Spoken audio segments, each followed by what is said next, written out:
자, 다음 주제로 넘어갑니다. 다음 주제는 바로 이겁니다.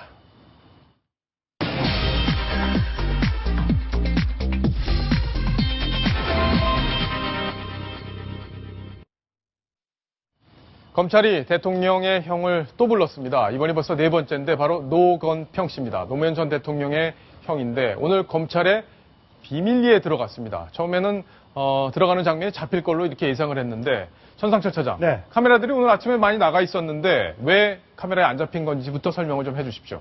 네, 못 잡았습니다. 예. 저희가 여러 문을 지키고 있었는데 못 잡았습니다. 이게 가끔 그런 경우가 있는데 하필 좀 그런 면에서 조금 안타깝고 지금 나오는 장면은 이제 자료화면 예. 할 수밖에 없는데요. 이게 이제 노건평 씨가 벌써 네 번째 검찰 수사를 받게 되는 건데 이 경남기업 전 임원 김모 씨하고 이제 경남 김해의 동향인데 그쪽에서 2007년 말 찾아와서 예. 이 특별 사면에 좀 도움을 달라 이렇게 요청을 했는데 예. 도움을 주는 것만으로는 문제가 되지 않습니다. 거절하면 되니까요. 본인도 네. 이제 물론 거절했다고 하고요. 근데 검찰에서는 이 특사 청탁 대가로 금품이 건너간 혐의를 좀 포착한 것으로 그래요. 알려지고 있습니다. 그 돈이 청탁 대가 특별 사면이기 때문에 단위가 좀 클 것으로 지금 예상을 하고 지금 불러온 것으로 지금 알려지고 있습니다. 예. 전원식 변호사님. 예. 자, 근데 지금 이 공소시효라는 게 있잖아요. 예. 근데 이게 변호사법 위반이 될 것 같아요. 만약에 돈을 받고 청탁을 영향력을 행사했다면 그런 전제라면. 근데 공소시효 지나지 않았습니까? 변호사법 위반으로 한다면 예. 공소시효가 7년이 될 겁니다. 그런데 예. 아마 이 변호사법 위반보다는 특정 범죄 가중처벌법, 예. 그 특가법이 될 건데 거기 알선수재, 쉽게 말씀을 드리면 공무원의 직무에 그 속하는 그 사항을 알선을 하고 돈을 예. 받아먹는다. 금품을 받아먹는다. 이제 이런 경우거든요. 그것도 그런데 공소시효가 7년이에요. 그것도 7년이더라고요. 과거에 5년에서 2년 늘어나서 7년입니다. 예. 알선수재도. 이러니까 지금 검찰에서 어떤 얘기가 나오는가 하면 최소한 2008년 6월 이후에 무엇인가 금품 수수가 있다. 네. 예, 검찰 쪽에서 우리가 공소시효 안에 있는 범죄를 굳이 소환해서 수사를 하겠느냐. 이런 얘기가 나왔다고 하거든요.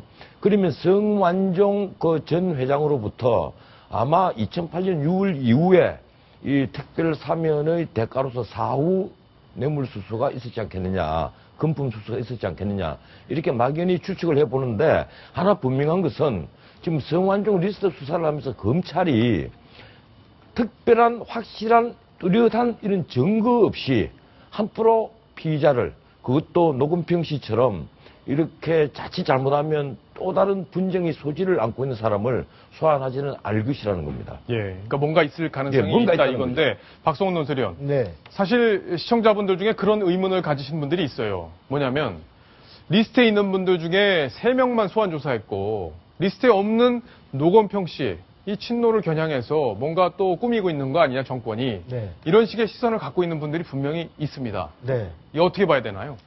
그러니까 소환자의 외관으로만 보면 그런 얘기가 나올 수도 있습니다. 예. 그러나 우리가 검찰 출입해본 기자들은 알지만 소환하면 기본적으로 불러와서 추궁할 수 있는 육하원칙을 기초로 하는 토대가 확보가 돼야 됩니다. 예. 다시 말해서 언제, 어디서, 누구한테 얼마를 받았는가, 무슨 명목으로 받았는가 이런 부분들이 추궁이 돼야 되는데 지금 말하자면 노건평 씨는 단순히 만일에 청탁만 받았다면 그 자체가 죄가 아니기 때문에 어떤 금품이 오갔다라는 아마 어떠한 진술이나 어떤 증거가 일정 부분 포착이 돼 있기 때문이 아닌가 그렇게 생각이 들고요. 예. 나머지 리스트에 올라가 있지만 소환하지 못하는 사람들은 리스트에 그냥 액수만 적혀 있을 뿐이기 때문에 네. 도대체 언제 어디서 어떤 명목 아까 육하원칙이 이 구중이 안 되니까 불러서 돈 받은 거 네 죄를 네가 알렸다라고 자백해 이렇게 할 수 없는 게 네. 현재 그 형사소추이기 때문에 아마 소환을 하지 못하고 있는 것 자, 같아요. 그러니까 합리적인 예. 추론을 해본다면 검찰이 어쨌든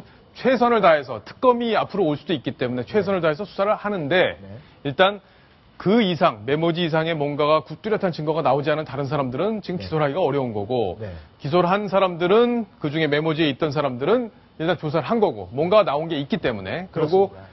이 노건평 씨의 경우에도 뭔가 구체적인 진술이 있었다 이렇게 볼 수 있다 이렇게 추정을 해볼 수 있다 이렇게 정리를 할 수 있겠습니다. 자, 이 그림이 중요한데 천상철 차장. 네. 자, 지금 청탁했다고 이쪽에서 이미 이 측근이 얘기를 했어요. 네. 그죠? 그리고 실제 특별 사면을 아주 이례적으로 2007년에 임기 말에 받습니다.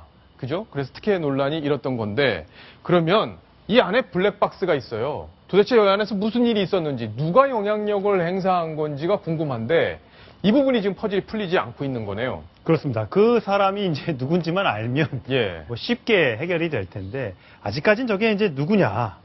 뭐 노무현 전 대통령일 수도 직접이니까 제일 예. 최종 결정권자니까요. 그럴 수도 있는 것이고. 예. 네. 이제 물음표가 이제 누가요? 이쪽으로 움직이고 사람 얼굴들이 등장을 할 텐데 네. 어떤 사람들. 노무현 전 대통령, 예. 강금원 창신섬유 회장, 뭐 네. 최측근이었으니까요. 그런 얘기도 있었죠. 네. 그다음 이상득 전 의원. 예. 네. 이제 정두원 의원이 이제 가능성을 흘렸죠. 그렇습니다. 예. 저 세 사람 중에 한 명이 아니겠느냐 이런 이제 추측이 나오고 있는데 자 저분들이 지금 현재 얘기를 하기가 어려운 두 분은 네. 이미 자, 일단 노건평 씨에 대한 수사가 어떻게 진행되는지 구체적인 금품이 오간 정황, 상황 이런 것들 검찰이 어느 정도 파악하고 있는지가 이번 수사의 진실이 드러나는데 핵심 포인트가 될 것 같습니다. 자, 수사 상황 저희가 계속 지켜보겠습니다.